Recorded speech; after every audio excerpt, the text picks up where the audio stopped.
Peace to all the love beings on the planet who choose to live in their divine love space to help us change the conflicts in which we experience on the planet today.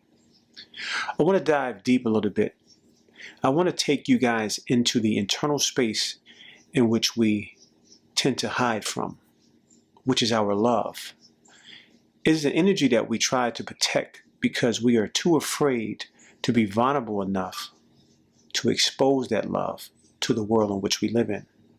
So we house it and we give it to those who we feel like deserve it. First, we start with our loved ones, including our children, our spouses, our family members, and we denounce it from the rest of the world because we are too afraid to be exposed for who we really are. We are the divine love, people. We are love at its core. The world in which we live in has beaten us up to a point where we choose to hide that divine creation which lives within us. And I'm going to tell you guys a secret today that I learned along my journey in life. And I learned that for most of my life, I was suppressing this love energy. I was suppressing this love energy to a point where I was consuming my life with so many other things that I thought was going to bring me happiness. And the things that I thought was going to bring me happiness included chasing my financial goals.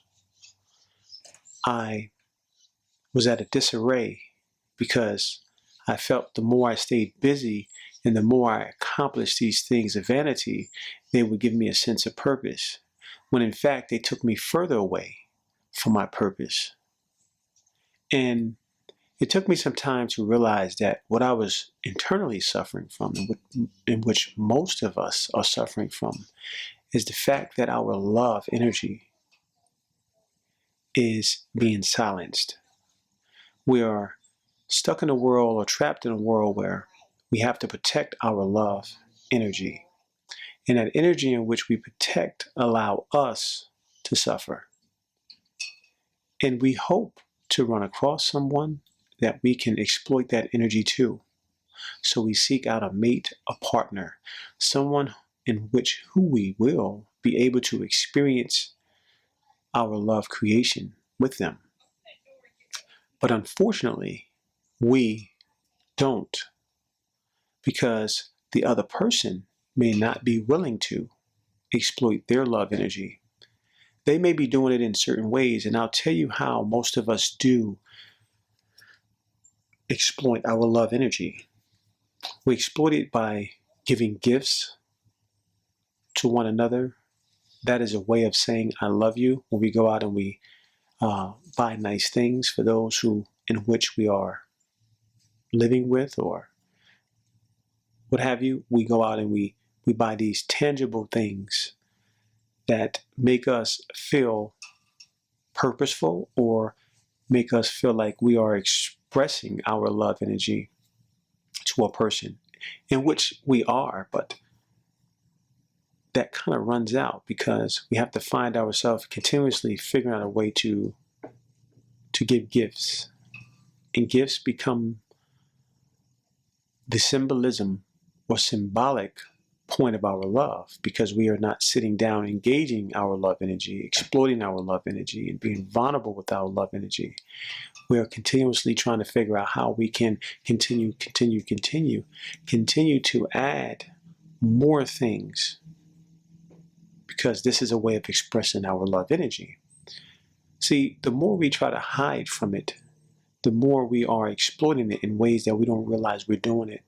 And that's subconsciously. Subconsciously, we are living our love all the time. But consciously, we're not.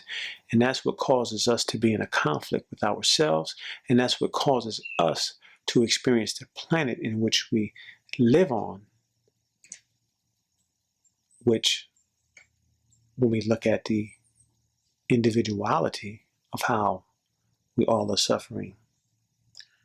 See, What I've learned along my journey is that we need each other.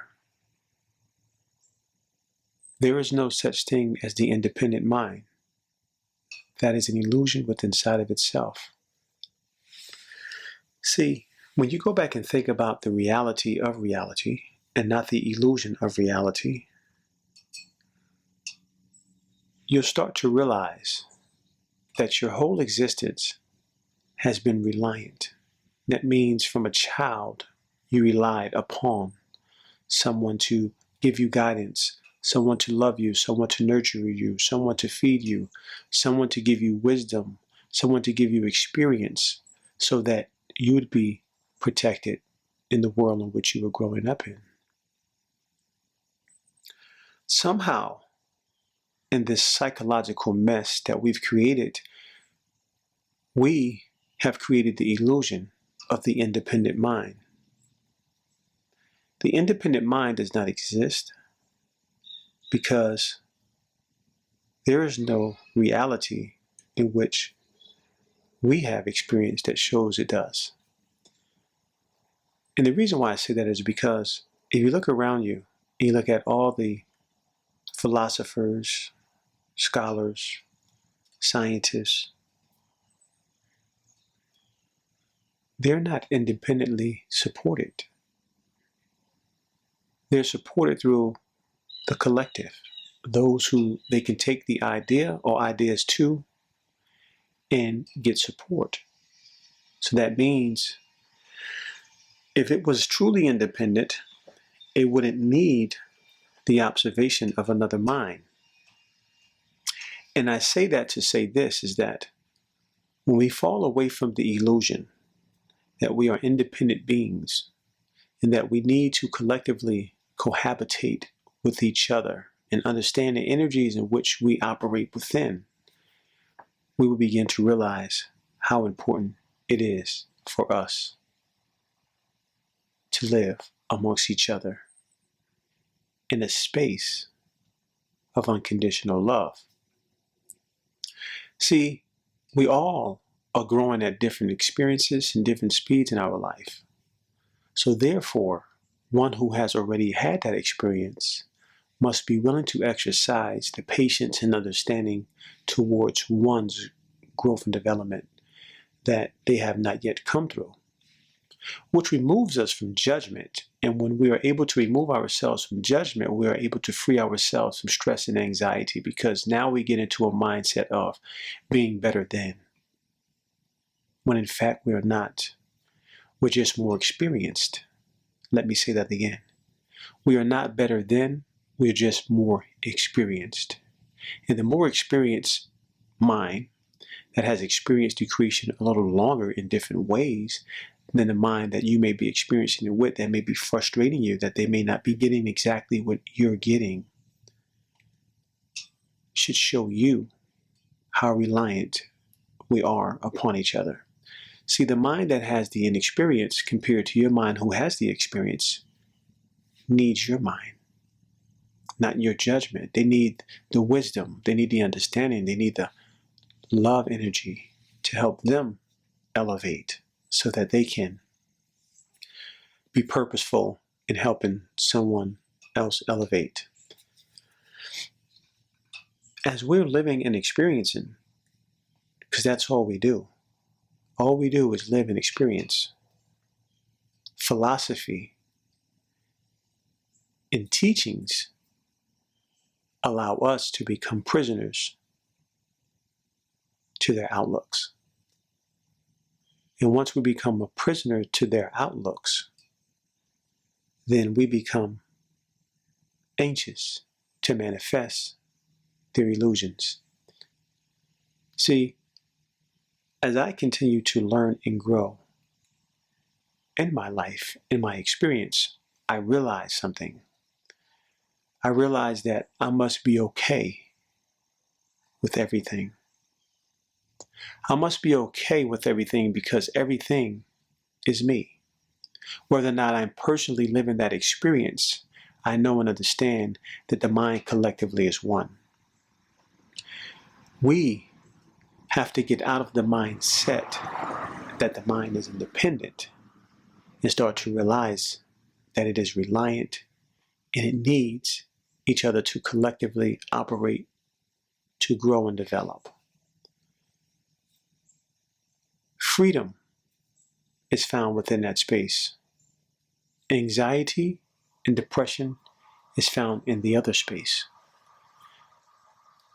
See, we have turned love into a conditional state instead of an unconditional state, which it originally is in. Love is always in a state of unconditionalness. See, as we grow in experience, we start to create a space of conditionalness because that allows us to feel more comfortable with protecting our love. And it makes us feel like we deserve to do that, although that is an illusion in itself. See, we are constantly growing. Some of us are at a point where we may be stagnated or stuck in our growth experience because we don't have minds that we're around that is collectively helping us understand that we are there for it. And that is the key. The key is that no matter how big you feel life is, it is actually very macro. The mind is infinite in its process to process the experience, no matter what it is experiencing. From one jumping out of a helicopter, or one jumping out of a plane, or one bungee cording off a bridge, or one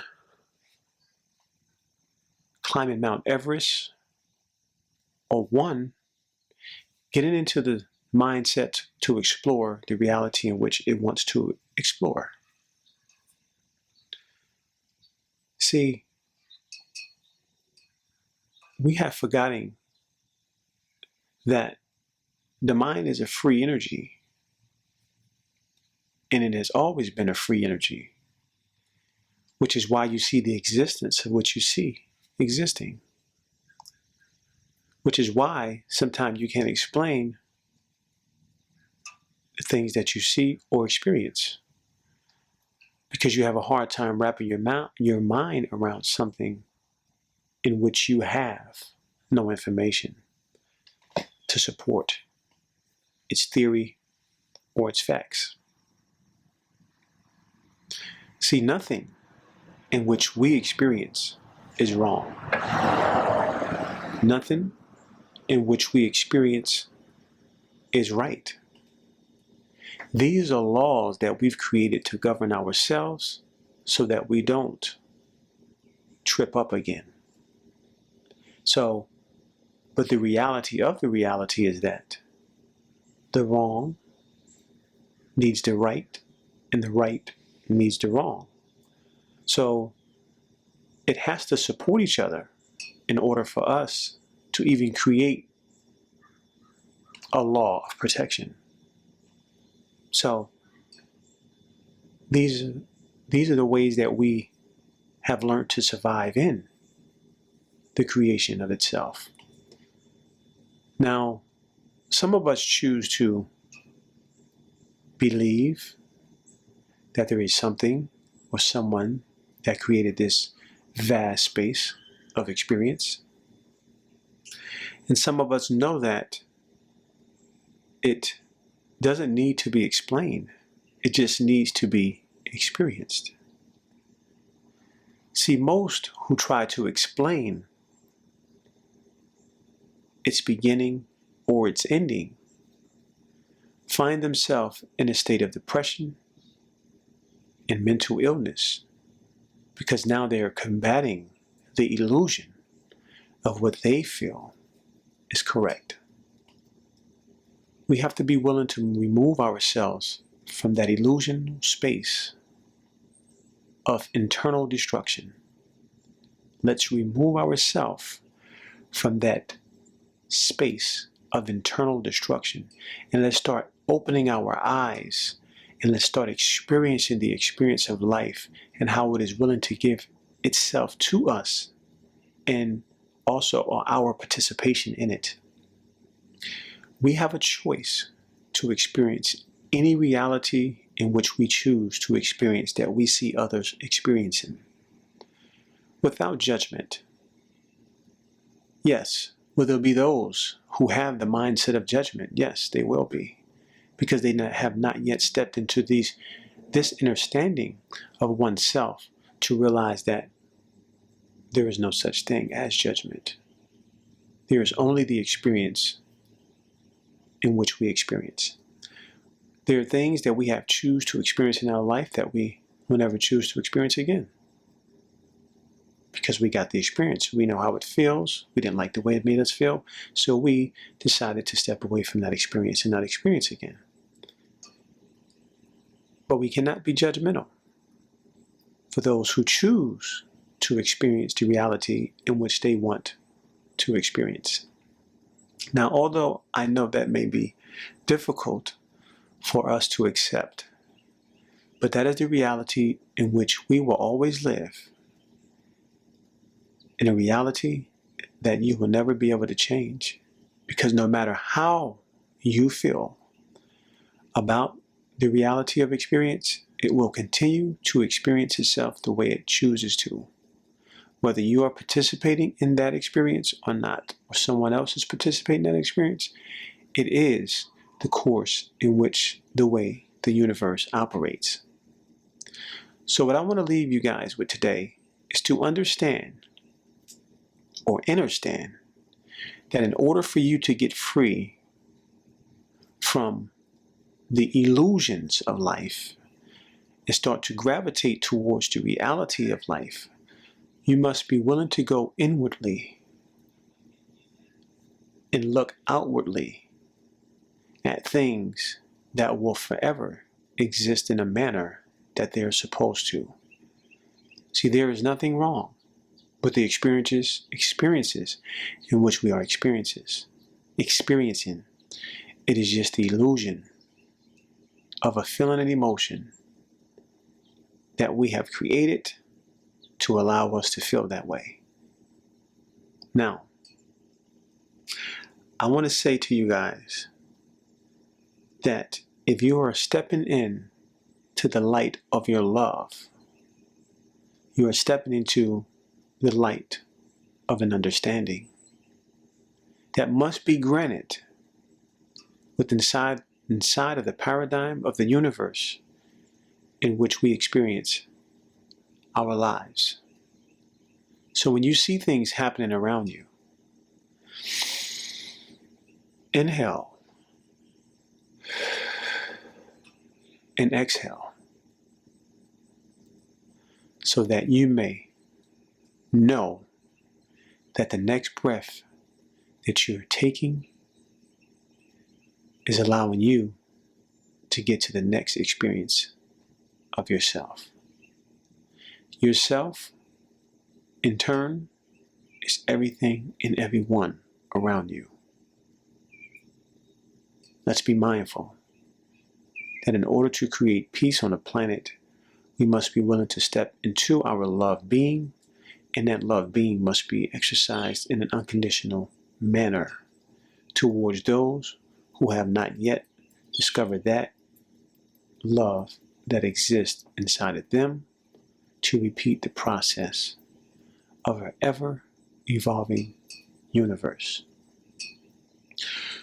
So, until next time, I am your host, Jadagod7, the one who loves to break down the false concepts of heaven, the illusions of happiness in which we experience, because we are indeed the sole controller of our innerverse and our outerverse.